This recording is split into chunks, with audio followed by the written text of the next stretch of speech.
Oh, hello. I didn't see you there. Just in time for you to see me try my best to make a game. Yep, you guessed it. This is indeed Devlog 7 on my indie game about mushrooms. It's been a while. I've been making mini devlogs because I can't be bothered making a big one. But look where we are now, a brand new long-form devlog. I hope you're happy. Anyway, you probably saw the title. It's time to try and make a new area. I realised this game would be really boring if we were just in the same place the whole time. So I thought, you know what, I'm gonna make a new area. And then I sat at my computer for a good 30 minutes trying to decide where to start.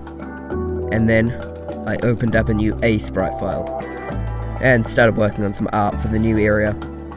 I also came up with the lore for the area.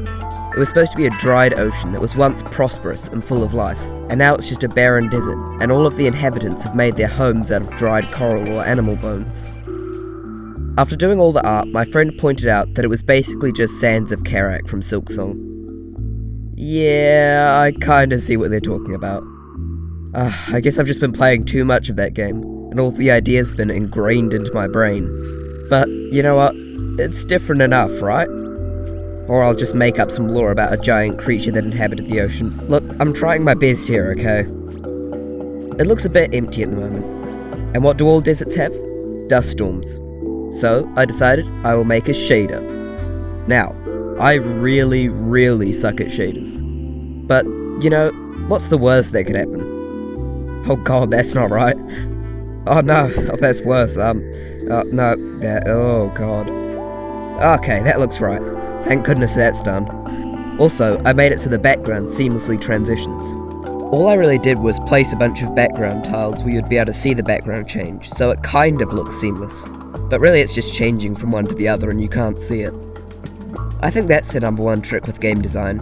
Instead of fake it till you make it, it's fake it instead of making it. I also changed some particles when you walk because it looks a bit strange with leaf particles coming out of the sand.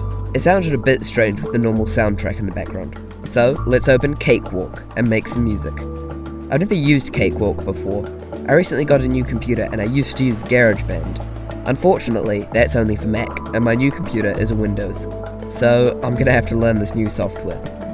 I'll just install my favourite plugins and mess around till I have something that doesn't sound absolutely awful. Alright, that should be good. Let me just import it into the game with some subtle ambience and some walking sound effects. And it sounds surprisingly not bad. Let me know what you think in the comments.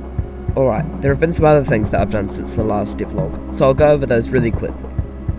I thought when you died, snapping back to the previous checkpoint didn't look very good.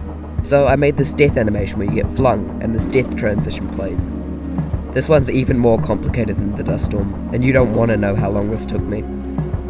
Among the more observant in my fanbase may have noticed that the checkpoint cubes are missing. I hope this is temporary, but for some reason Godot just loves to lag out whenever these things are on screen. And it's just gotten worse since I downloaded the new update. I asked Reddit ages ago, but they still haven't replied to me. And I did some changes to the saving and loading system, so now we can have multiple save files. And it all works fine, I hope. Also, people still hate my wall jump. So I've tried to fix it again. Let's hope it's the last time I have to do that. Something tells me it isn't though. Alright, I think that's all for this devlog. Have a great Christmas holidays, and I'll see you all in the next devlog. And I'll leave you off with me walking through the new area with the music and other stuff in the background.